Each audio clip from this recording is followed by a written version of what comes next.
Sawa sawa, nimekuelewa. Nitafanya hivyo na nitatekeleza kabisa.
Inaonekana mwanangu, huko chuo ulipotoka ulikuwa hiyo kazi ndo unayofanya. Maana hakuna kazi nyingine za kufanya tokea umekuja. Sija kuona hapa labda umeshika daftari unajikumbusha kile ulichokisoma huko. Zaidi kila wakati na kuona tupo kwenye TV. Ndio ulichokifuata huko chuo? Hapana baba. Hapa nipo nyumbani. Kwa hiyo kuna muda nahitaji kitu kurefresh. Sio kila muda niwe nasoma. Chuoni nasoma sana. Aliweka sheria hiyo ni nani? Kwamba mtu akiwa nyumbani hatakiwi kusoma. Nadhani wakati unaanza shule, kuanzia darasa la kwanza mpaka hapo ulipofikia, mlikuwa mna homework. Kwa wakati huu ambao umefikia wewe, kuna coursework. Sikuoni kabisa kujisomea. No baba. Don't feel me bad. Mwana unapambana sana. Lakini kuna swali naomba nikuulize. Ukiachana na matatizo niliyopata wakati nafika, kuna hili swala la mimi kutoka nyumbani baba. Nahitaji uhuru wa kuweza kutoka, kunyosha miguu hapa na pale. Nishakuwa mtu mzima babangu. Huo tu uzima ukiwa kwako, sio hapa kwangu.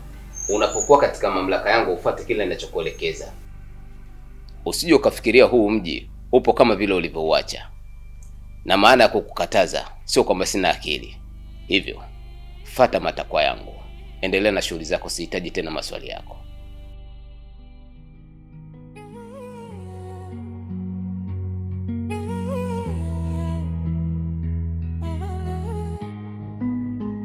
Imechafuka, mioyo imepotea, maovu yanafanya sherehe mchana kwea, uchawi umekita kama mti wa miiba.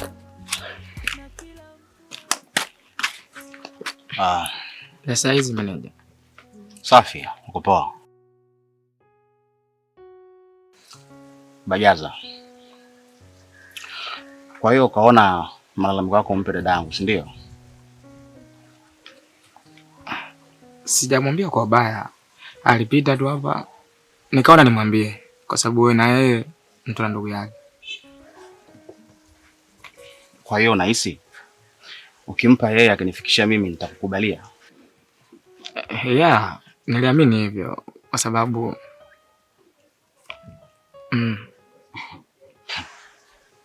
Nisikilize. Wewe unaendeshwa na mimi, uendeshwa na dada yangu. Sawa?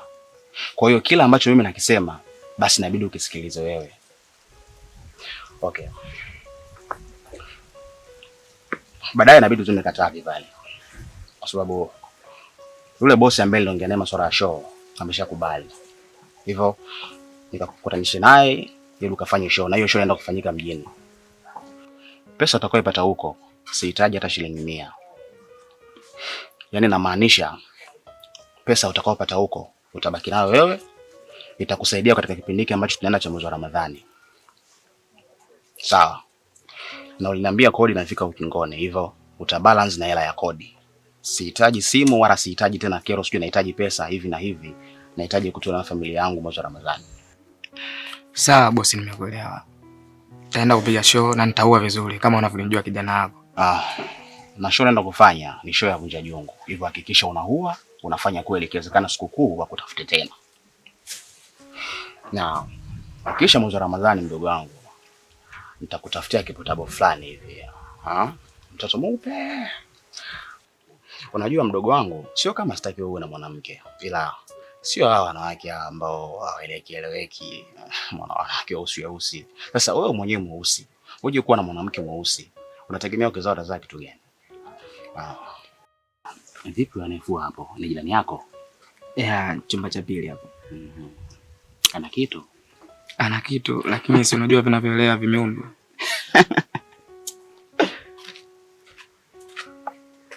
Kama laya. Ni kama kila mlango umefungwa kwa kufuli. Majibu yako wapi? Maombi yanapotea. Mbingu imechoka kusikia sauti zetu za oga.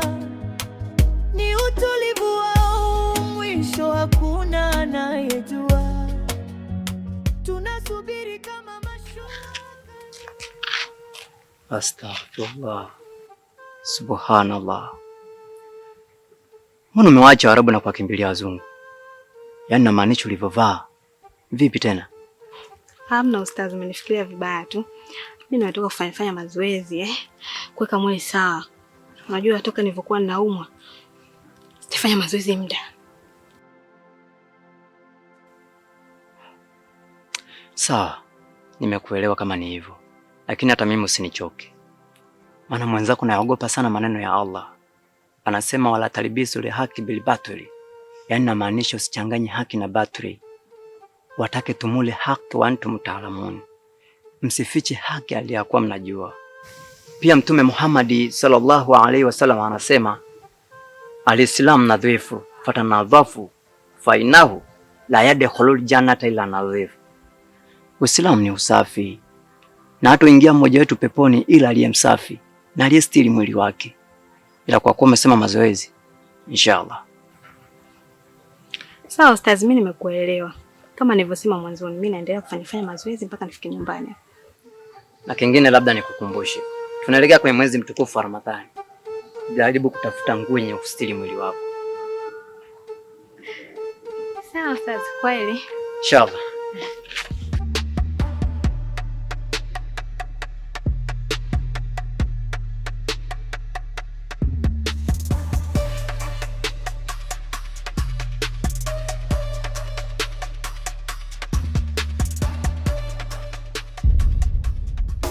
Nilifanikiwa kwenda kwa Mzee Gojagari. Na lengo la kwenda kule ni kwenda kuongeza ufundi na ujuzi zaidi. Lakini vitu alivyoniambia nivifanye. Aisee, hata sijui nianzie wapi. Vitu gani hivyo?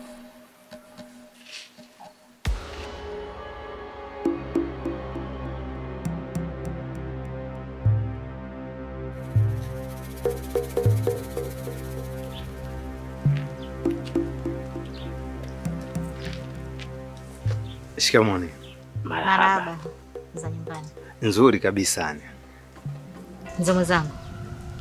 Yule kijana ndio hapa. Sawa kijana. Bila shaka mshirika mwenzangu ameshakwambia kila kitu. Haina haja ya kurudia. Ila utakapokuwa kwenye chama chetu, vingi utavijua. Ni kweli kabisa mzee wangu. Yaani hata usihangaike kwa sababu yaani mimi mwenyewe ile dawa kitu ambacho umenifanyia ni kitu cha ajabu sana ambacho sijawahi kukiona tangu nimezaliwa. Yaani ni kitu kikubwa. Yaani sikufichi, yani ni kitu cha ajabu sana. Ni kitu gani hicho? Yaani uweze amini. Nilivyoamka nilikuwa sina hata shilingi 100, lakini wakati naongea na mdogo wangu sasa, sawa? Mara ghafla simu ikaita. Ilivyoita, wakati natoa simu, ikadondoka shilingi 10,000. Si unanielewa hapo? Wakati huo mdogo wangu alikuwa analalamika, hana hata shilingi 200 ya kununua mafuta ili tuweze kupika. Nikawa najiuliza maswali pale, hela imetoka wapi? Lakini sikuonesha ile hali pale nilipokuwa na mdogo wangu, nikaonesha hapi tu. Nikaiokota, nikampatia ule mchele, ndio nikaanza moja, mbili kuja huku. Lakini wakati naendelea kujiuliza, ile dawa uwezi amini, imezungumza. Ikasema usipate tabu ya kusema sio nini na nini. Hiyo hela nimekupatia mimi. Sasa imenipa hiyo hela Kwa nini mimi nikatae kuingia huko? Yaani niko tayari kabisa, na kama kuna nguvu yoyote ambayo inatakiwa muiongeze, mimi niko tayari kabisa, ni kwa miguu yote naingia.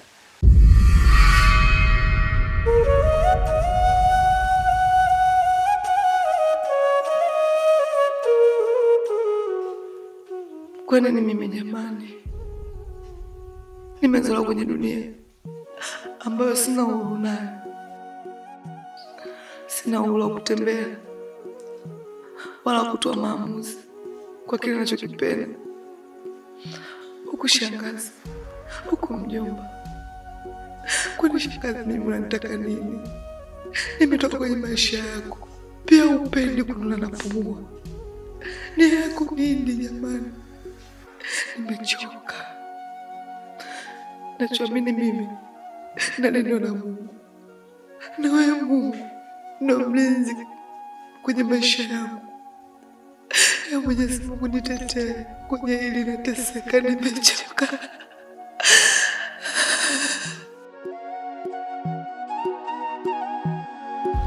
Kwanza nikupongeze sana kijana kwa kuwa na roho ngumu.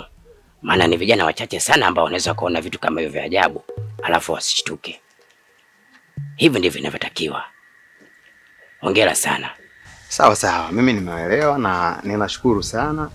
Kama uchawi ni simple tu hivyo, mtu unakaa hela zinaingia kwenye mfuko wako. Sasa mbona maisha safi kabisa sasa hivi na uhakika wa kula milo 3? Sasa mzee wangu, mbona unaona kama nachelewa? Yaani nifanyeni mchakato. Na sio tu hela. Hata ukitaka kwenda sehemu yoyote ya mbali, nchi yoyote ya mbali, tutakupa usafiri ambao sio daladala wala sio ndege. Tutakupa ndege ambayo itakupeleka kwa dakika 1 tu. Kwa hiyo hata nikitaka kwenda Marekani safi. Yaani sio Marekani. Hata ukitaka kwenda huko unakoita Uarabuni, ni dakika 1 tu. Basi mimi naona kama nachelewa mzee wangu. Si tufanye hata mambo sasa hivi yani. Sawa kijana. Wewe unaweza ukaenda. Na kama kitokea tunakuhitaji, basi tutakwambia uje. Sawa sawa, mimi nashukuru sana wazee. Haya kijana. Kijana anaonekana ana moyo wa ujasiri sana huyo. Sio umemtoa wapi huyo? Vijana kama hao ni wachache sana. La, inshallah acha aende. Na mimi naondoka bwana. Sawa. Haya.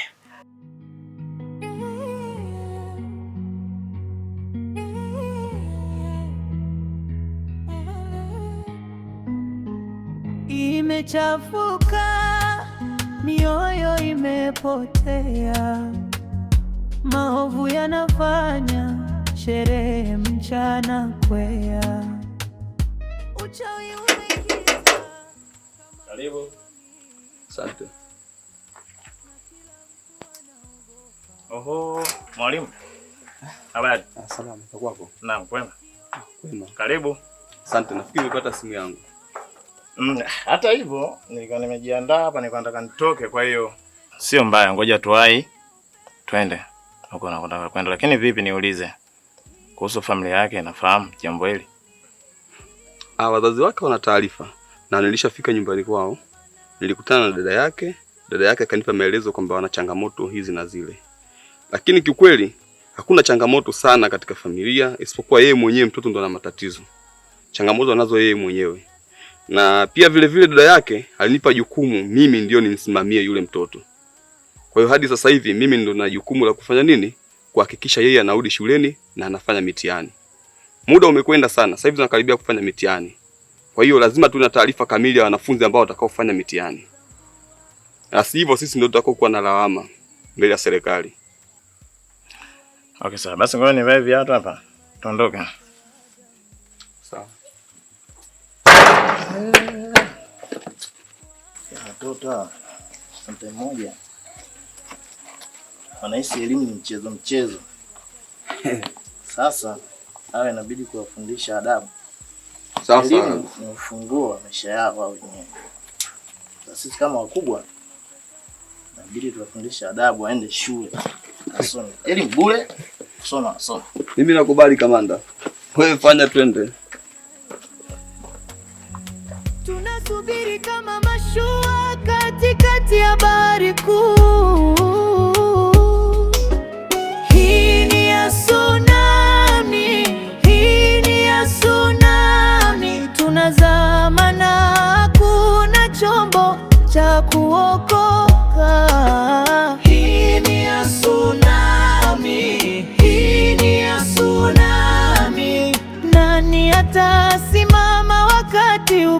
upepo unavuma.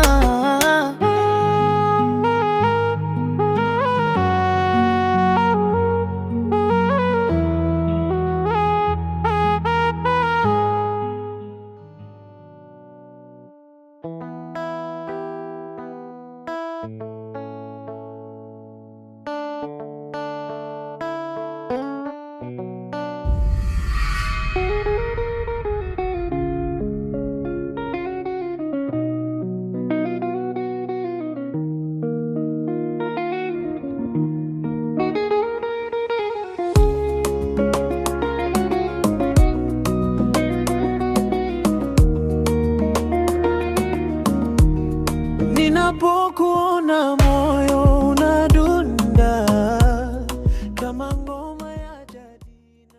Wow. Umependeza mwenyewe, utaki hata shida. Asante. Sema sikutegemea kitu hicho kifanya kiliboa kweli. Sasa unaondoka vipi na funguo na wakati unajua kwenye ile nyumba tunaishi wengi? Sikujua kama ninapoenda mimi nitachelewa kurudi. Nilijua naenda mara moja na kugeuza. Sasa nikaongea na Marekcha akaniambia nisubiri. Ikabidi nikae kwa rafiki yangu. Oh. Vipi lakini umefanikisha ulichoenda kufuata? Nifanikishe wapi? Hamna kingine ninachokihitaji zaidi ya hela. Hapa nimerudi niongee na mama, nipatie hiyo pesa, mimi ndo niende. Basi sawa. Lakini sio mbaya. Niseme tu kwamba tumshukuru Mungu kwa sababu umerudi salama. Afu nyumbani kulipoa sana, nikuzoea mwenye unajua. Bali kivita hapa, kiepe. Nikutampueke tena. Ila kwa kuwa umerudi. Najua na mchokozi hivi karibuni atafika maana. Sasa mambo mdogo mchokozi anatokea wapi? Kwani hapo unaongea na mchokozi unaongea na mimi? Unakuwa kama Mswahili na wewe.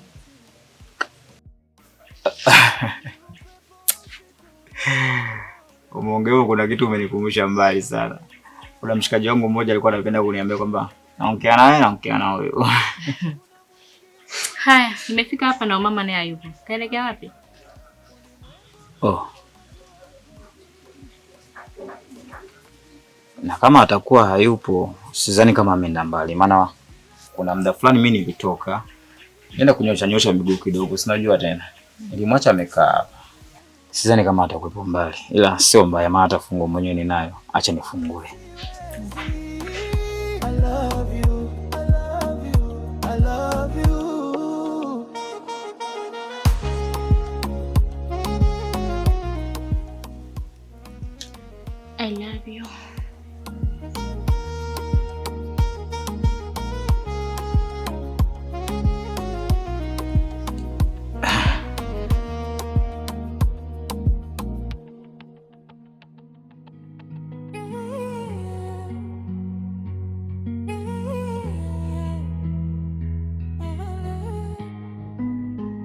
Imechafuka, mioyo imepotea, maovu yanafanya sherehe mchana kwea.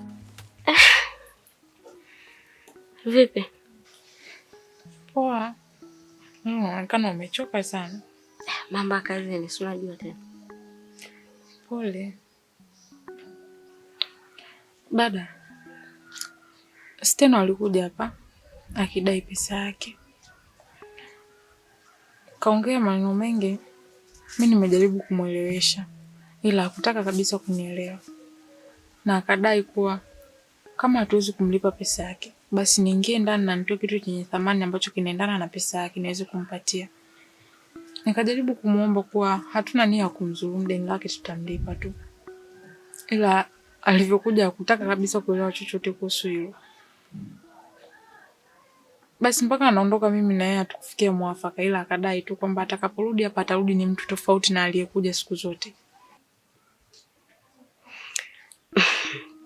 Ndugu wangu hapa sijui hata nikujibu nini. Maana light simu yako ingekuwa ni ya bei gari, basi tungeuza ili tuweze kumlipa hiyo pesa. Lakini simu yako ishatoka dukani, kuuza bei ya juu mtaani ni kitu ambacho hakiwezekani. Na swala la kuja hapa kutaka vitu vya ndani vyenye thamani ya pesa yake, alishakuja kuniambia. Nilimwelewesha lakini hakutaka kunielewa. Pia siwezi kuuza vitu vya ndani ili kuweza kumlipa pesa yake, maana nitakaribisha umaskini. Bora nipambane hiyo pesa nimpe kuliko nitoe vitu vya ndani niuze.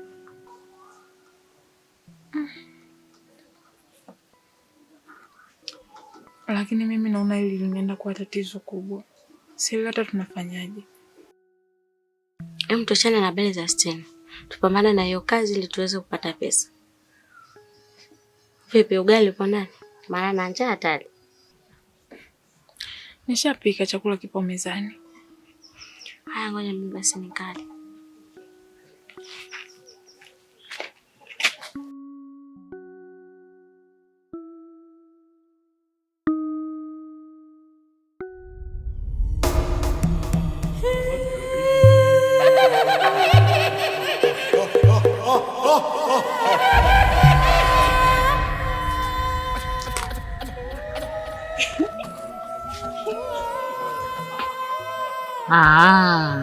Ina maana aone watu kama hao ni wachache sana kuwapata kwenye kazi zetu.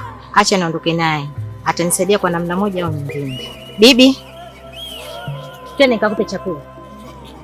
Nyanyuka twende.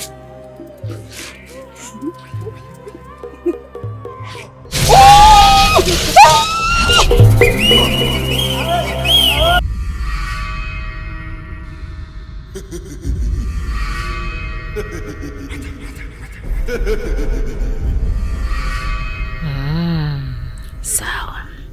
Sasa nimepata picha. Kumbe mzee Chendo na ule kibaraka wake kumbe lao ni moja. Kumbe vile kujifanya chizi, lengo kunitega mimi. Sasa wajichanganye kwa mara nyingine tena. Tutapambana.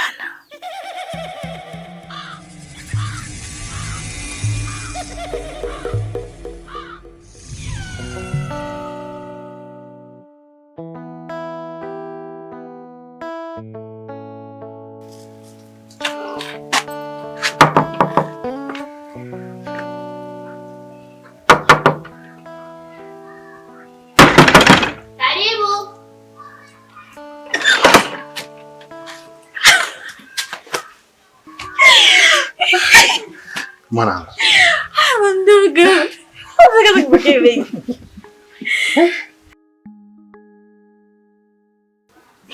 Habari za hapa? Sikamu. Marhaba, hujambo? Sijambo.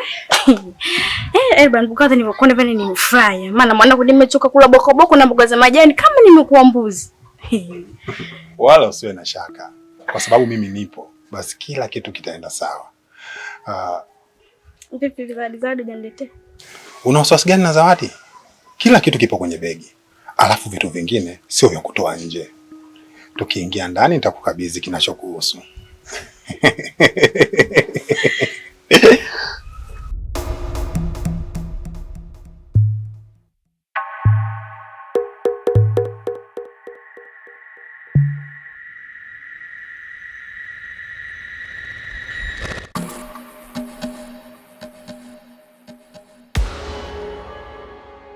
Oh, Wadudu. Unaendeleaje mwanangu? Shikamoo. Marhaba. Sasa kaka mgeni amekuja nibadili hata umchangamkie hata umkumbatie. Mimi mwanzo nimemkumbatia kafurahi mwenyewe. Sasa umekuja umkunja sura hivyo kama mbuzi. Kweli kaka?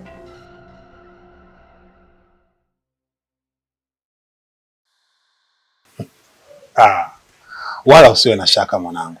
Sisi ni wanaume. Kwa hiyo hakuna kukumbatiana wala nini. Nimeshamwelewa Obi na wala ana shida.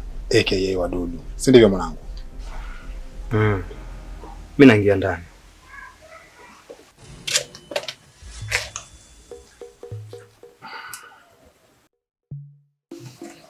Kuna usalama hapa? Ba mdogo wenda ukute kashapuliza huyo. Karibu ndani. Sawa. Nitajua cha kufanya.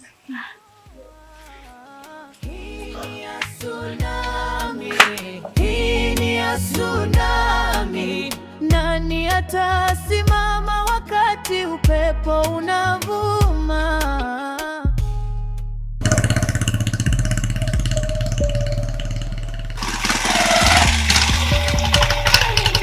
Wewe kijana.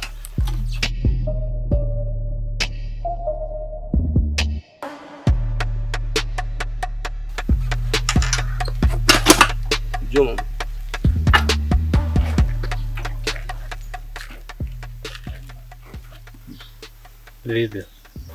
Fresh. Unamfahamu Stan? Hapana, simfahamu. Hata hilo jina lenyewe ni geni. Vipi? Nikisema Stan namaanisha kijana mmoja ambaye anasoma darasa la 7. Yeye kila anapotoka shuleni ama nyumbani kwao lazima aje kukutana na wewe. Kwa maelezo tu wewe apata. Kwani kipi ambacho hujaelewa hapo? Mimi nishakuelekeza Ustani simjui hapa. Yenyewe mimi nina selenge zangu. Kwa kama vipi niachie mimi nitatue. Tulia kijana. Unajua hapo leo ongea nani afande? Kwa hiyo kwanza sasa hivi upo chini ya ulinzi. Inatakiwa wewe ndo kajieleze mbele ya safari. Afande, haina haja kuchelewa. Huyu ndio mhusika mwenyewe. Kwa hiyo mchukue tuondoke naye. Ndoke.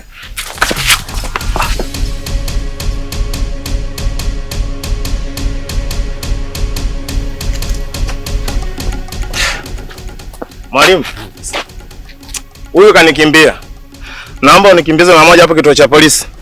Niende hapo niwashirikishe wenzangu ili njoo jinsi ya kumpata huyu mapema.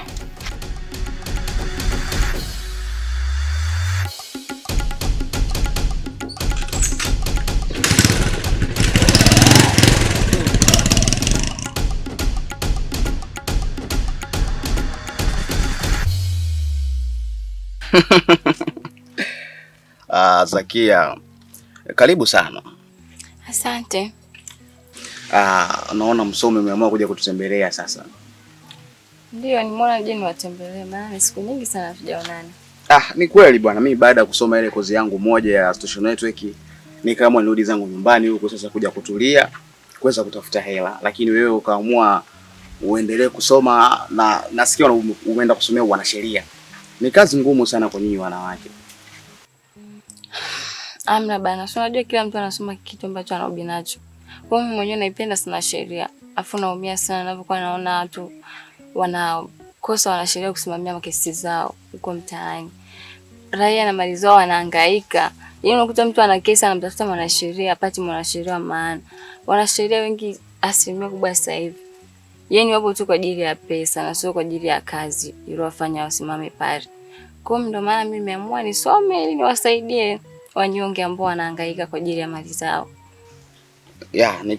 Ni kweli kabisa, lakini unajua kazi ambayo umeichagua ni kazi ngumu kwa sababu wewe ni mwanamke.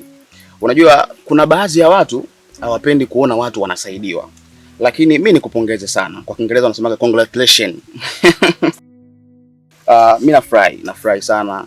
Karibu nyumbani. Lakini pia umefanya sasa na mimi sasa nivimbe na mimi niwe jeuri hapa mtaani. Kuamini kwamba kuna mtu akinizingua na mpiga ngumi kwa sababu ninajua kuna mtu akunitetea yupo nyuma yangu. Yaani hapo mimi nasimamia sheria. Wewe fanya makosa yako ukitegemea mimi nitakutetea. Yaani sitokutetea hata kama ni rafiki yangu. Yaani mimi sheria iko pale pale. Ukifanya kosa utaenda huko na wenzio. Ukale chakula cha zamu. Yaani sitokutetea kabisa. Sawa, haina shida, ila niseme tena kwamba karibu sana nyumbani, lakini pia mimi hapa naishi na mdogo wangu. Ni mdogo wangu wa kike ambaye naishi naye hapa. Yasije siku ukaja mwenyewe ukamuona ukaanza kusema sijui Stella amejipata. Ni mdogo wangu, mimi bado sijajipata aisee. Kwa sasa hivi niko nawaza kutafuta pesa tu. Hayo mambo ya mahusiano hayo. Nadhani tangu shule anijua mwenyewe nilikuwa sio vitu vyangu, si vifagili. So unajua tena. Aya bwana. Basi sawa, karibu sana aisee. Karibu sana Zakia.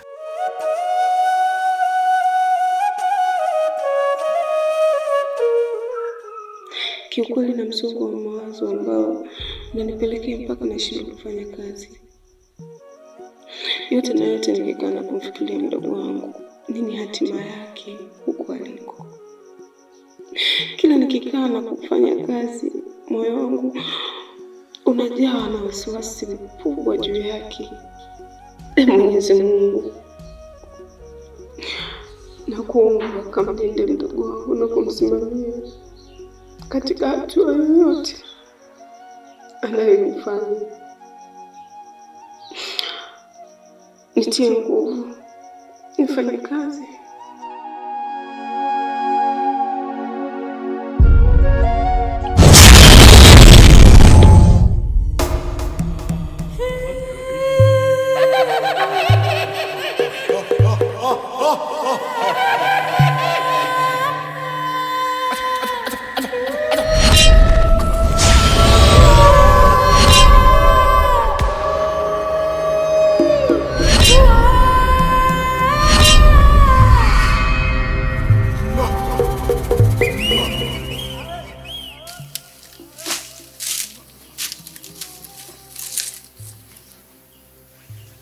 nimesikia uko Jagare kabisa. Nimesikia kama ujio wa mtu umafika. Kumbe hakuna chochote.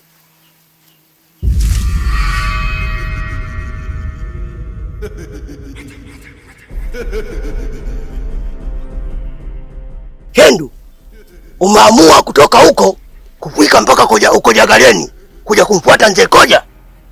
Sasa nikwambie kutalipo yako. Kama umezoea kumchechea Bishimini na Manembo, utawachechea hao hao. Mimi sio mtu wa mchezo. Sijaja hapa kwa ajili ya kusikiliza hadithi. Kilichonileta hapa ni kuja kukupa maagizo. Kama wewe ndo unawaongoza kina Biasmini pamoja na Manembo, basi haraka sana wasi au waonye. Sitaki mchezo. Na hata wewe mwenyewe ulifahamu hili. Ama Koja gale mwana Chibaro Tibeti. Yaani wewe mtoto mdogo kama wewe uanze kunipa mimi onyo? Sasa kwa taarifa yako, mimi siwezekani. Niweza utenda nyamala yoyote. Nenga niweza kukubula na wenga. Niweza kukutenda kilebe chochote. Kilebe changatanga ngokwa sonywile moto. Leno na ndokoya wandowa naweza kukufanya lolote na uwezi kunifanya kitu. Siku zote mwenye vitendo hutenda na sio kuongea. Na kama ingekuwa kweli ni mtendaji, hapa niko chini ya ardhi yako, basi ungefanya. Kikubwa tu, sikiliza onyo ambalo nililokuambia na uwafikishie wenzio.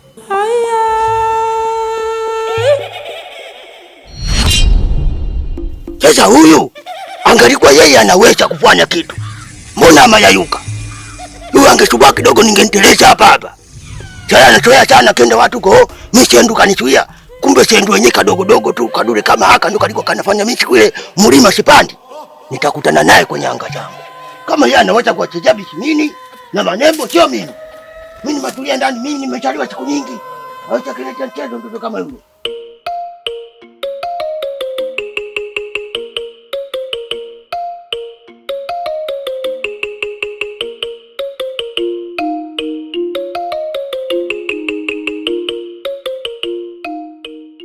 Wewe tena, mbona mapema hivyo?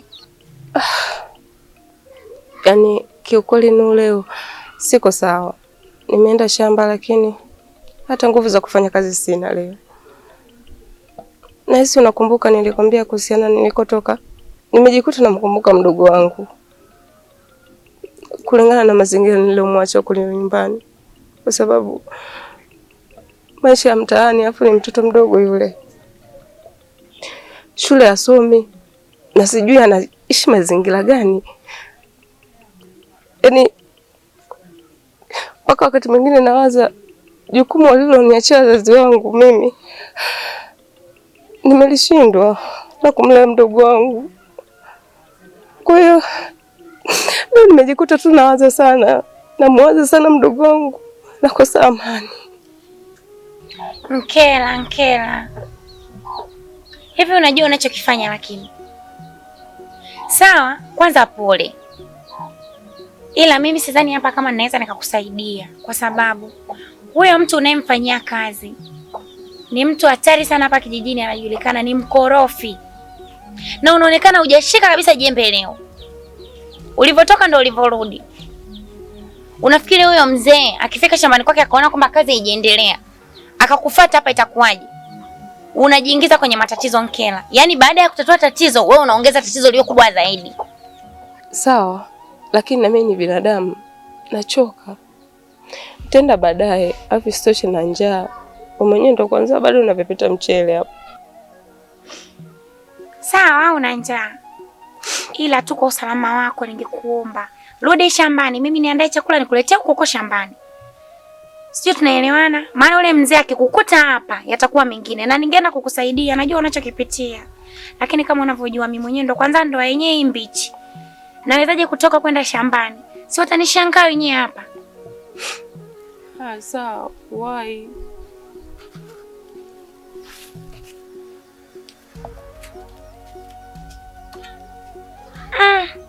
Huyu mbona kazi ya watu inataka kumshinda?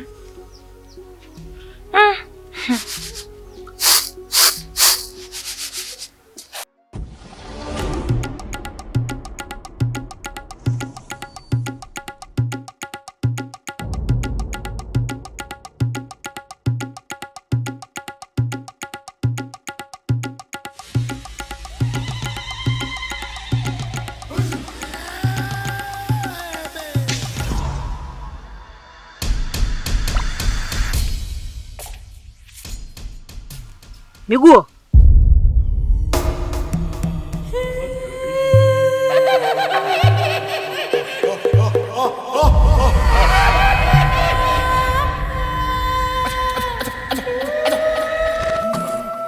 Kuna bibi mkubwa, mimi nikukosea nini? Kwani unafuatilia katika maisha yangu? Unafikiri mimi nimefurahia kupona kwako?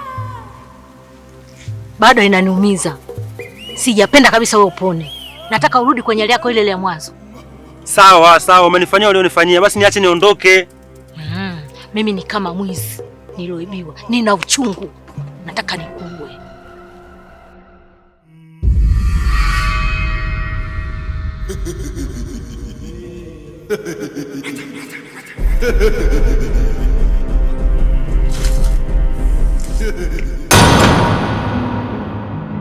Imechafuka, mioyo imepotea, maovu yanafanya sherehe mchana kwea, uchawi umekita kama mti wa miiba, na kila mtu anaogopa hata kivuli chake.